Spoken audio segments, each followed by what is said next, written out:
Assalamu alaikum students. I hope you all are fine and doing good at your homes.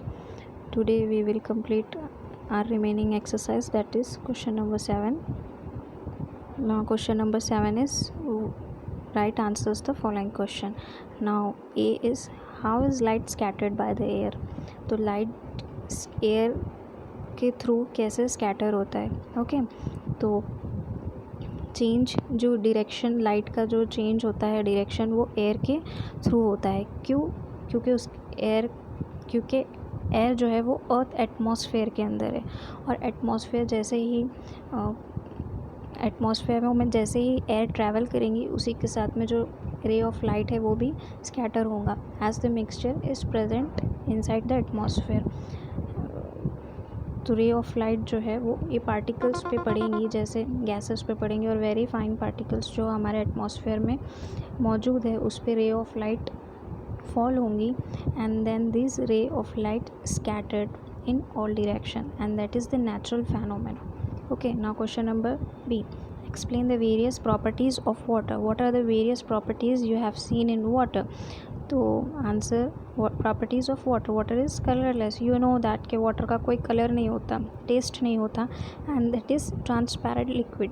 It also has no smell. what is the boiling point of water? That is 100 degrees Celsius. Okay, boiling point of water increases due to increasing pressure and pressure of dissolved impurities. Pure water freezes at 0 degrees Celsius. Pure water freezes at 0 degrees Celsius. The state of water changes on heating और cooling. Water की जो state है students वो change होते जाएंगी जब उसको हम हीट करेंगे. अगर वाटर आइस फॉर्म में उसको हम हीट करेंगे तो वो लिक्विड फॉर्म में हो जाएगा और अगर लिक्विड फॉर्म में है उसको हम कूल करेंगे तो वो आइस फॉर्म में हो जाएगा. तो ऐसे ही उसकी स्टेट जो है वो चेंज होती जाएंगी. Now water is neither acid nor basic. Second last point, water acid भी नहीं है और बेसिक भी नहीं है, it is neutral. Okay, now water is a bad conductor of heat and electricity. It does not conduct heat or electricity, hence water is a bad conductor of heat and electricity. Number C. Why is the density of sea water more than that of water, rain water?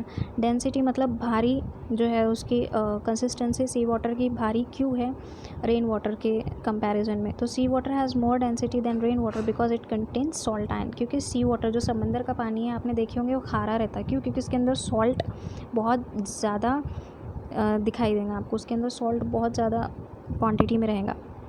This salt ion make the sea water heavier, जिसकी वजह से sea water heavy हो जाएगा. Which means the mass of the water increases due to the presence of salt ion. Salt ion की वजह से उसका मास बढ़ा हुआ रहेगा. From the relation density equals to mass upon volume, we can say that the mass of an object increases, its density also increases. मतलब जितना density increase होगा उतना ही object का mass increase होगा. कौन से relation से?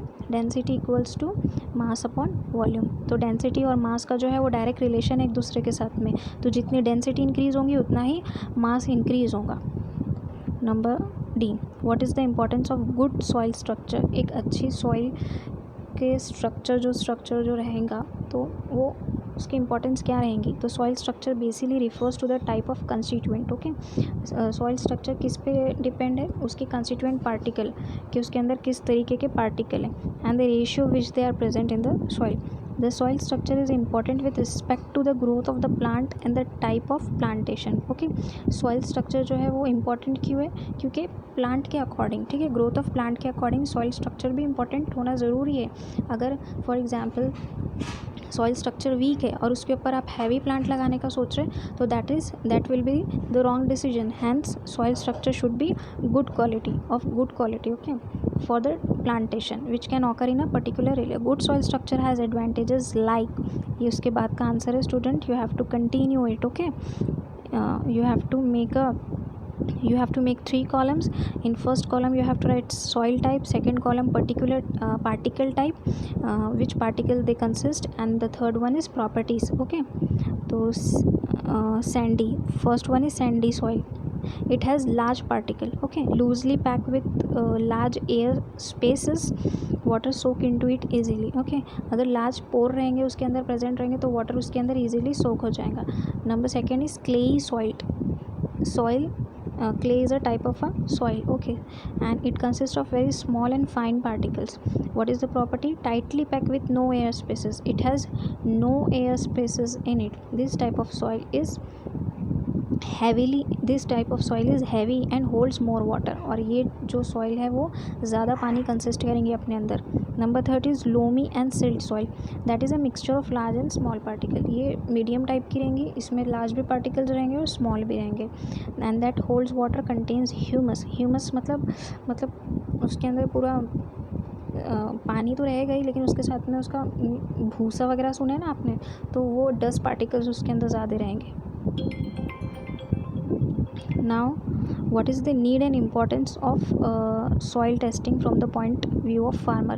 Farmer की point view के हिसाब से why it is needed to be soil test, why it is important to test a soil. Okay, तो soil testing is a method of determining the constituent of soil. soil के अंदर क्या है, इसके लिए soil का टेस्ट होना ज़रूरी है. तो इसकी वजह से क्या होगा, उसके लिए एक सैम्पल soil लगेगा, that is tested. Okay, and the characteristic, उसके लिए क्या टेस्ट करेंगे हम, उसके लिए उसका pH टेस्ट करेंगे और उसकी इलेक्ट्रिकल कंडक्टिविटी टेस्ट करेंगे.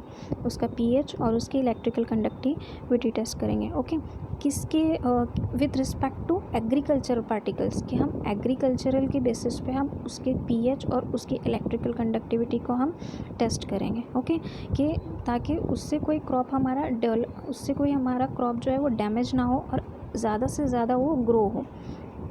It give us a knowledge about the deficient nutrient and, और इससे हमें ये भी मालूम पड़ जाएगा कि सॉइल कितनी न्यूट्रिशियस है और कितनी मतलब उसके अंदर जो पार्टिकल है वो डेफिशिएंट क्वांटिटी में है कि हायर क्वांटिटी में है न्यूट्रिएंट पार्टिकल.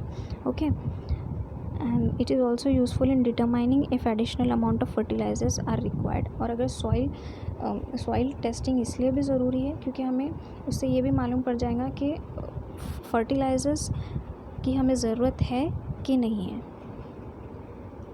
ओके स्टूडेंट्स, तो यहाँ पे क्वेश्चन डी के बाद directly we have studied question F. Okay, तो question E you have to write after D, but here it is question G. What is the importance of air in transmission of sound? What is the importance of air? Transmission, sound को transmit करने के लिए air की क्या importance है? Air act as a medium for transmission of sound. Okay, when a sound wave that is passed through one particle to another particle, okay, then it will create a vibration inside them. Okay, and hence and then sound is passed from one particle to another particle, and hence that is the process of transmission of sound. Okay, then our sound wave travels in the horizontal direction, then particle of the medium also vibrate back and forth in the horizontal direction. Sound cannot travel without a medium. It means sound need a particular medium to travel. If there isn't a medium, sound will not travel. Okay, and thus we cannot listen to sound in the space because of absence of air. In space we cannot listen sound because there is no atmosphere, there is absence of air, hence we cannot listen sound there. Okay, now H, why should a glass bottle completely filled with water never be kept in a freezer? एक glass bottle है, उसको पानी से आप भर दीजिए, but हम लोग उसको फ्रीज़र में क्यों नहीं रखते? What is the answer?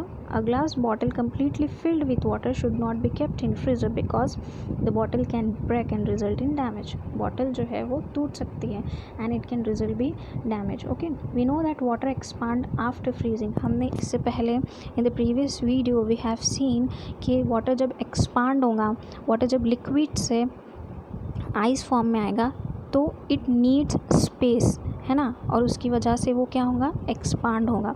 तो when water changes from liquid medium to solid medium, it needs a space for expand. Okay, to expand it needs a space. तो इसकी वजह से जैसे ही उसको स्पेस लगेंगी तो ग्लास बॉटल क्रैक होने के ज़्यादा चांसेस हैं.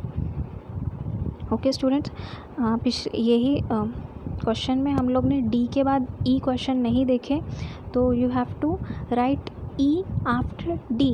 Okay, then you have to solve F G H. Okay, now question E is what are the uses of soil. Soil के यूजेस कौन से हैं? तो soil is a mixture of organic matter, minerals, glasses, liquid organism that together support life. Okay, everybody of soil called the earth's body of soil called the pedosphere has four important function. Soil has four important function, that is as a medium for plant growth. For plant growth we require soil. As a means of water storage, supply and purification we need soil. As a modifier of earth's atmosphere, earth का atmosphere modify करने के लिए we uses the soil.